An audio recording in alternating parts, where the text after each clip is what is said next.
আমি কখনো ভাবিনি যে আমার ছোট ভাই আমার ঘরে এসে ঘুমাতে চাইবে। তার বয়স 14 বছর এবং যখন সে বলল, আপু, আমি একা ঘুমাতে ভয় পাই, তখন আমি খুবই অবাক হলাম। ছোটবেলা থেকেই আমি তাকে খুব ভালোবাসি এবং সেদিনও তাকে আমার পাশে রাখতে চাইলাম। রাতে আমরা একসঙ্গে ঘুমাতে গেলাম। কিছুক্ষণ পর হঠাৎ আমি অনুভব করলাম যে কেউ বিছানায় নড়াচড়া করছে। আমি চোখ খুলতেই দেখি আমার ভাই আমাকে জড়িয়ে ধরেছে। তারপর ভাইয়া আমাকে, আমার গল্পগুলো তোমরা শুনো কিন্তু সাবস্ক্রাইব করো না। দয়া করে গল্পগুলো ভালো লাগলে ভিডিওটি লাইক, শেয়ার এবং চ্যানেলটি সাবস্ক্রাইব করো প্লিজ। আমি নুসরাত, আমি অনেক সুন্দর দেখতে। আমি একটু স্বাস্থ্যবান, যা আমাকে আরও আকর্ষণীয় করে তুলেছিল। এই জন্যই হয়তো আমার ছোট ভাই আমার দিকে নজর দিয়েছে। আমরা দুই ভাই বোন আমাদের বাড়িতে একসঙ্গে থাকি। তবে যত দিন যাচ্ছে আমি লক্ষ্য করছি ওর আচরণে কিছু পরিবর্তন আসছে। আমি ভেবেছিলাম এটা হয়তো বয়ঃসন্ধির কারণে হচ্ছে। ও মাঝে মাঝে আমার খুব কাছাকাছি থাকতো, আর যখন আমি জিজ্ঞাসা করতাম সে হেসে বলতো, এমনি।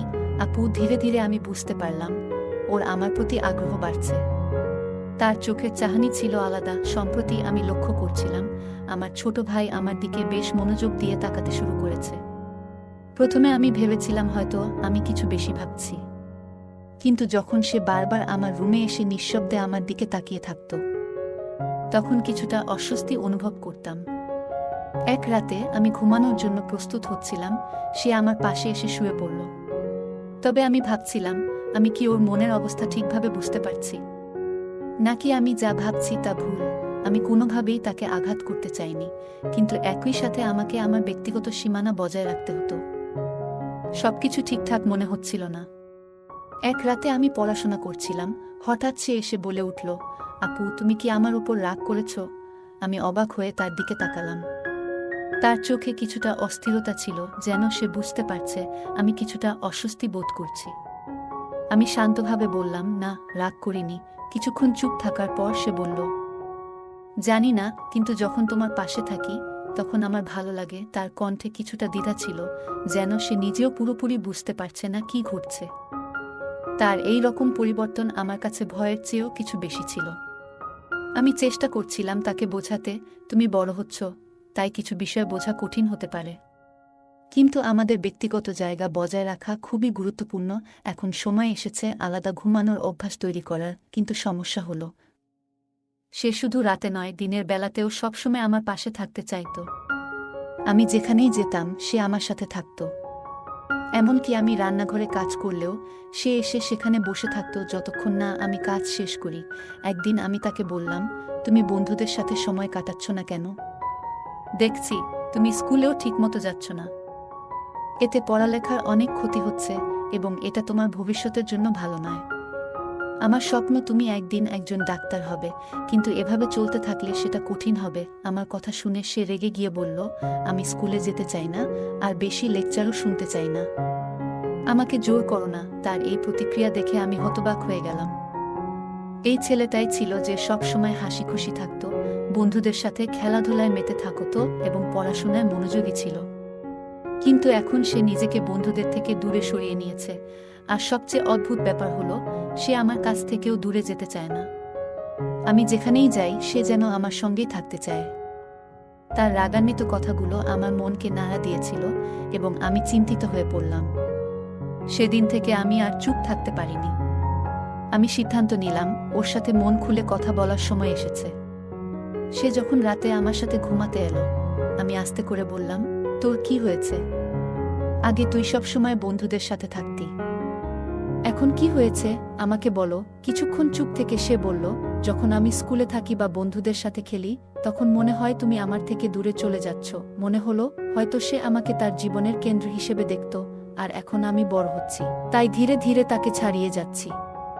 মনে হচ্ছিল সে আমাকে অনেক ভালোবাসে, কিন্তু তার আচরণের এই পরিবর্তনগুলো স্বাভাবিক ছিল না। আমি তাকে বোঝানোর চেষ্টা করলাম, আমি তোর সাথে আছি, কিন্তু আমাদের আলাদা থাকার এবং ঘুমানোর অভ্যাস গড়ে তোলা উচিত। আমরা এখন বড় হয়েছি। সে রাজি হতে চাইল না। শুধু রাতে নয়, দিনেও সে সবসময় আমার সাথেই থাকতে চাইত। কিন্তু তার আচরণের পরিবর্তনটা স্বাভাবিক মনে হচ্ছিল না। তার কথাগুলো শোনার পর আমি অবাক হয়ে গেলাম। সে একেবারেই তার পুরনো অভ্যাস, স্বভাব বা রুটিনে ছিল না। মনে হচ্ছিল সে আমার প্রতি গভীর মনোযোগ দিচ্ছে, যেন সে আমাকে ভালোভাবে বুঝতে চাচ্ছে বা আমার কাছ থেকে কিছু চাচ্ছে। তার এই আচরণগুলো আমাকে অস্বস্তিতে ফেলতে শুরু করেছিল।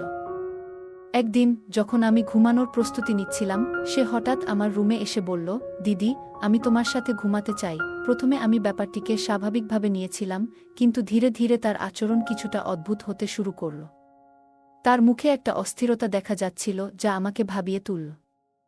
আমি তাকে জিজ্ঞেস করলাম, তোর কি হয়েছে? সে কিছুটা অদ্ভুতভাবে বলল, দিদি, আমি ঠিক আছি। আজ আস্তাবলে গিয়েছিলাম, সেখানে ছাগলের দুধ পান করেছি।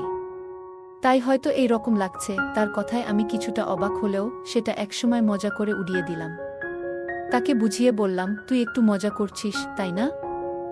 এই ঘটনাগুলো আমাকে ভাবিয়ে তুলেছিল এবং আমি বুঝতে পারছিলাম যে ওর সাথে আরও খোলামেলা কথা বলার প্রয়োজন আছে। একদিন ছোট ভাইকে জিজ্ঞেস করলাম, বাড়িতে গরুর দুধ থাকার পরেও তুই ছাগলের দুধ কেন খাচ্ছিস? সে মজা করে বলল, বন্ধুদের সাথে মজা করে খেয়েছি। এটা এত বড় ব্যাপার নয় আপু। সে কেমন বন্ধুদের সাথে মেশা শুরু করেছে যে এমন অস্বাভাবিক আচরণ করছে? এখন সে বড় হতে শুরু করেছে, তাই যখন আমি তাকে কোনো ব্যাপারে শাসন করতাম, সে আমার উপর রেগে যেত এবং কথা কাটাকাটি করত। এরপর একদিন মাঝরাতে আমার ঘুম ভেঙে গেল এবং দেখলাম ছোট ভাই আমার দিকে তাকিয়ে আছে। এটা দেখে আমি একটু অস্বস্তি বোধ করলাম। আমি জিজ্ঞেস করলাম, তুই তো বড় হয়ে গেছিস, এখন এসব কেন করছিস? সে রেগে বলল, তাহলে যদি বড় হয়ে যাই, তোমার সমস্যা হবে কেন? তার এই কথা শুনে আমি কিছুটা অবাক হলাম। পরে বললাম, ঠিক আছে, তুই আমার সাথে ঘুমাতে চাইলে কোনো সমস্যা নেই। সে চুপ হয়ে গেল।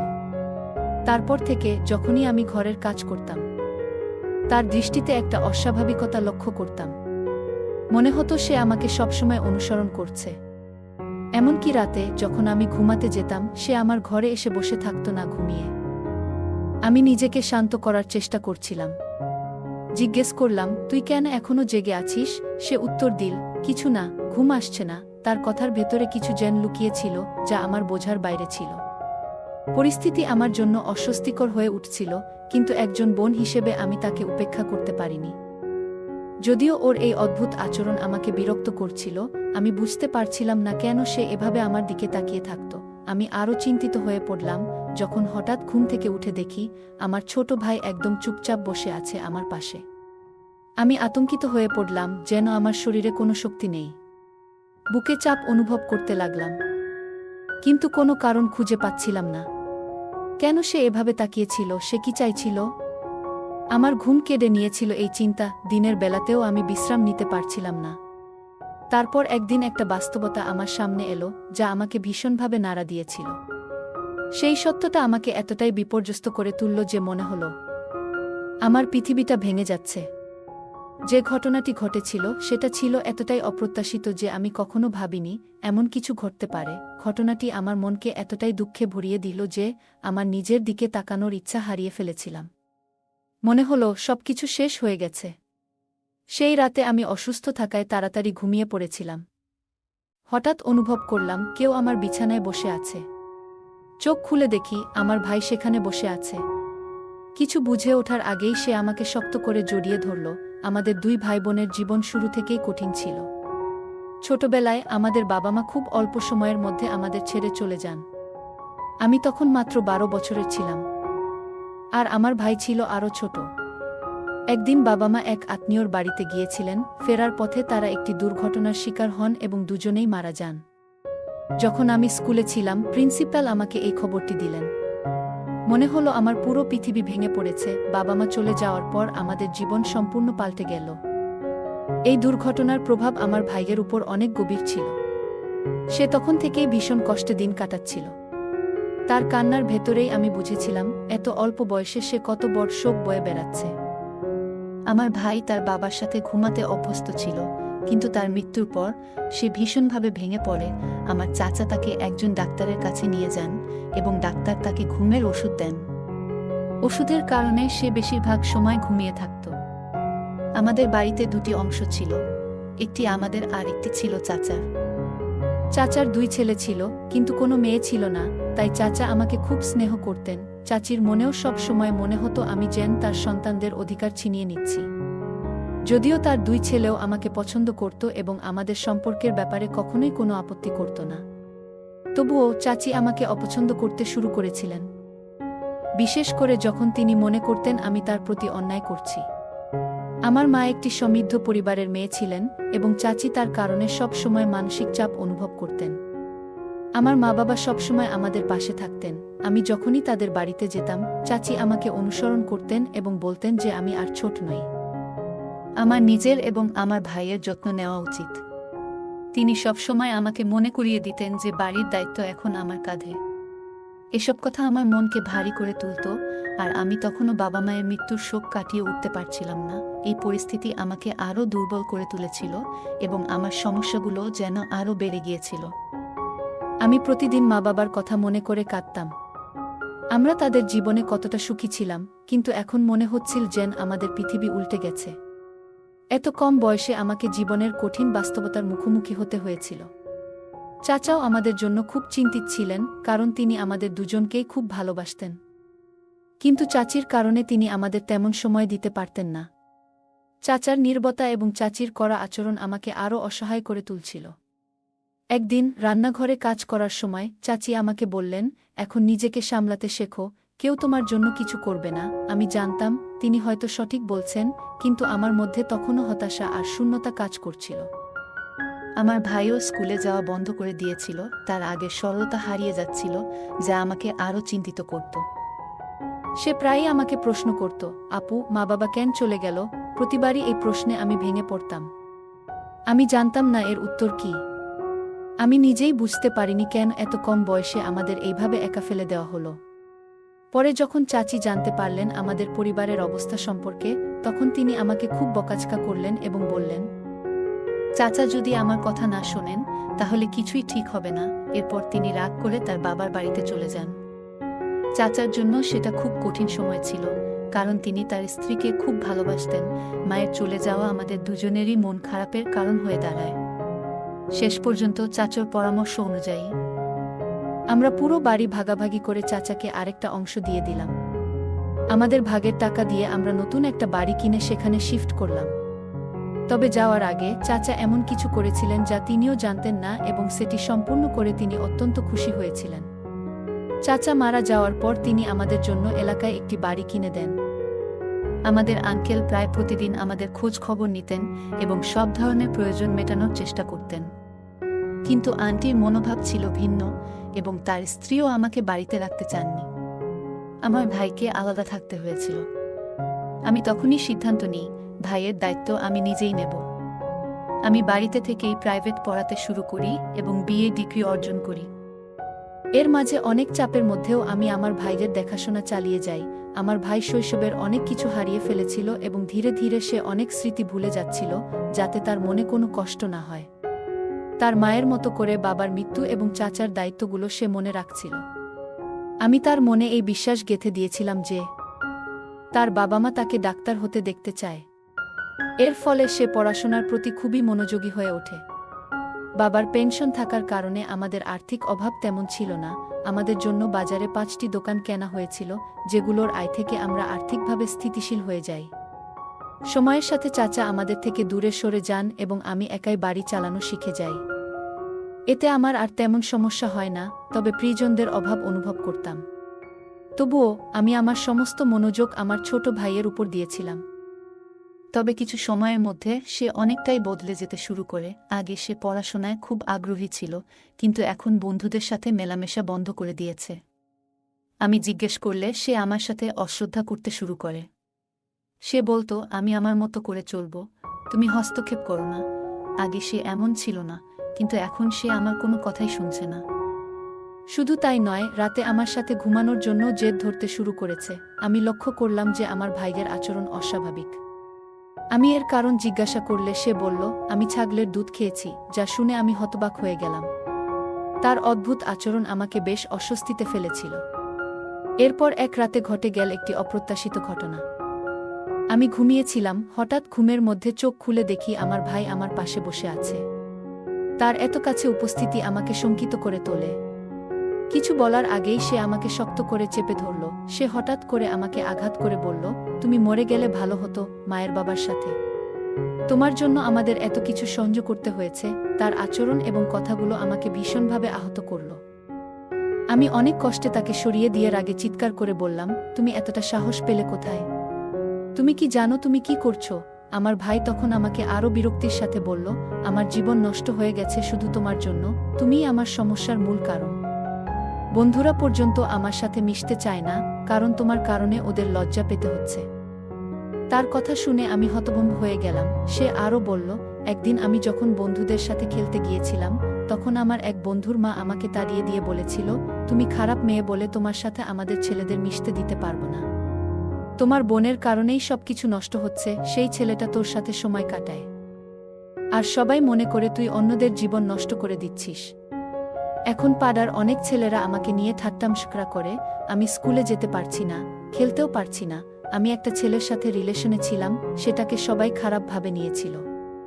সেটা আমি জানতাম না। আমার ভাইও এটাকে অনেক খারাপভাবে নিয়েছিল। আমি এইসব শুনে ধাক্কা খেলাম, কিন্তু কিছু বলতে পারলাম না। এতদিন যা করেছি ভাইয়ের ভালোর জন্য, আজ সে আমাকে দোষারোপ করছে। তারপর আমি চাচা আর মামাকে ফোন করে সব জানালাম। তারা আমার ভাইজের এই ধরনের আচরণে অবাক হয়ে গেলেন। কিছু আত্মীয় অনেক দিন বাড়িতে আসেনি, তাই তারা জানত না আমাদের পরিস্থিতি। ভাই শেষে বলল, তোর বোনের সঙ্গে সম্পর্ক রাখার জন্যই আমার বন্ধুরা আর আমাকে মেনে নিচ্ছে না। আমি আমার ভাইয়ের দেখাশুনে করার জন্য কিছু দিন পর বিয়ে করে নেই। কারণ বাবা মা না থাকার কারণে আমাদের অবস্থা দিন দিন খারাপ হতেছিল। ভাইও দিন দিন আমার প্রতি তার রাগ বাড়তেছিল। এসব দেখার পর আমি সিদ্ধান্ত নেই বিয়ে করার। আমার যার সাথে রিলেশন ছিল আমি তাকেই বিয়ে করি, যাতে সব ঠিক হয়ে যায়। এই কথাগুলো শোনার পর আমার ভাইয়ের প্রতি আচরণে আমি অনেক ভুল করেছিলাম। সে আমার কাছ থেকে বেশ হতাশ ও বিব্রত হয়েছিল। তাকে আমি একসময় দূরে সরিয়ে দিয়েছিলাম, কারণ তখন আমার পক্ষে কিছু বলার বা তাকে ক্ষমা করার পরিস্থিতি ছিল না। আমি জানতাম এই সমস্যা থেকে বেরিয়ে আসতে সময় লাগবে। আমারও কিছুটা সময় দরকার ছিল, কারণ আমি বেশিক্ষণ কারো উপর রাগ ধরে রাখতে পারি না। আমাদের কখনো কখনো নিজেদেরকে সময় দিতে হয়, যাতে পুরনো ভুলগুলো ভুলে এগিয়ে যেতে পারি। আমার বিয়ের পর সব ঠিক হয়ে যায়। ভাইয়ের ভুল বোঝা থেকে সব কিছুই একে একে ঠিক হতে থাকে। এরপর আমি কিছুটা সময় নিয়ে নিজেকে শান্ত করি। আমি আবারও নতুনভাবে জীবন শুরু করি এবং আমার স্বামী ও ভাইয়ের সঙ্গে এক বাড়িতে থাকা শুরু করি। আমাদের চাচা আমার বিয়ের ব্যবস্থা করেছিলেন, আর চাচিও আমাকে খুব স্নেহের সঙ্গে মেনে নিয়েছিলেন। ভাই আবার পড়াশোনায় মনোযোগ দিল, আর আমাদের পরিবারে একে অপরের প্রতি ভালোবাসা ও সম্মান বৃদ্ধি পেল। এভাবেই আমাদের মধ্যে ভুল বোঝাবুঝি দূর হল, আর পরিবারের মধ্যে শান্তি ফিরল। ধীরে ধীরে আমার হৃদয়ের সব রাগ এবং দুঃখ দূর হয়ে গেল। যে কোনো সম্পর্কের মধ্যে সবচেয়ে গুরুত্বপূর্ণ বিষয় হল না জেনে কাউকে দোষারোপ না করা। এই অভিজ্ঞতা আমার এবং আমার ভাইয়ের মধ্যে আরও গভীর বন্ধন তৈরি করেছে। গল্পটা কেমন লাগলো জানাতে ভুলবে না। আরও মজার মজার রোমান্টিক গল্প শুনতে চাইলে ভিডিওটি লাইক, শেয়ার এবং চ্যানেলটি সাবস্ক্রাইব করতে এবং বেল আইকনটি ক্লিক করতে ভুলবে না।